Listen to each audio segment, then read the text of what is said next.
2 days ago, she dragged herself from her deathbed to receive a new Prime Minister, to farewell Boris Johnson, and she did so with her trademark smile. I mean, what an incredible woman.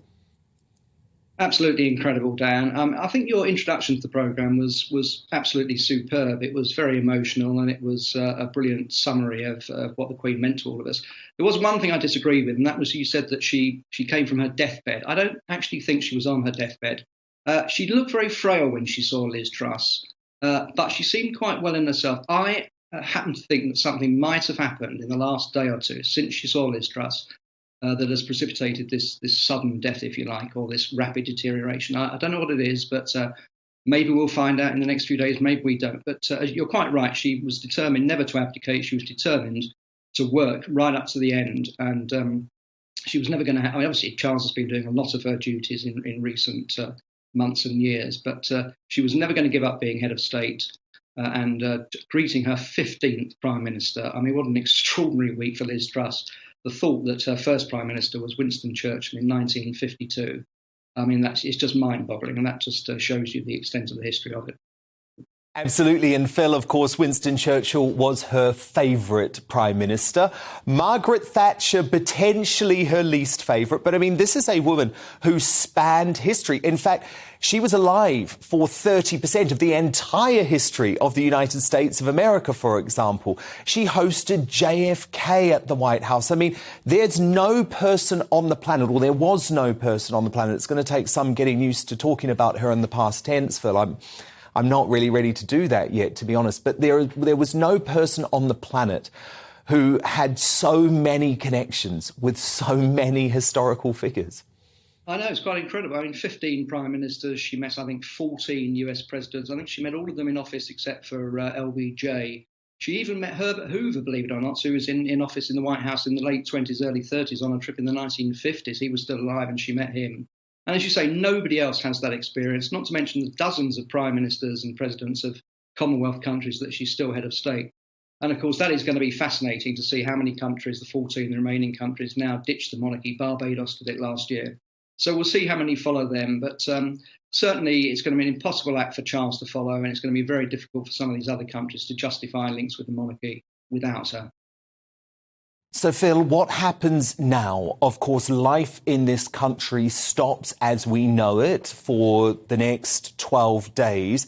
But the fact that the Queen died in Balmoral in Scotland makes the plans for her to return to London and the plans for what's coming in terms of her funeral even more elaborate.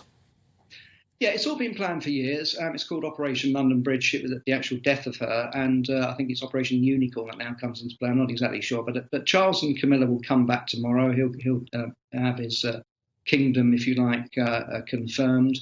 Then, as I say, he goes on this tour around the country. The Queen's body will be returned to London. It will go to Buckingham Palace for a couple of days, where family will visit. And then there'll be 3 days of lying in state at Westminster Hall, where it'll literally be open for 23 hours a day. I think it'll only shut up for an hour just to sort of clean up and give people a rest. And literally people will be able to file past her coffin for 3 continuous days. And then we'll have the funeral 10 days from the date of her death. So that's the plan. And obviously presidents and leaders will be flying in from all over the world for the funeral. I've never always thought that Westminster Abbey is the greatest place for events you can't see very well for a lot of people in the congregation, but we'll see it all on television, and it's going to be just the most extraordinary event.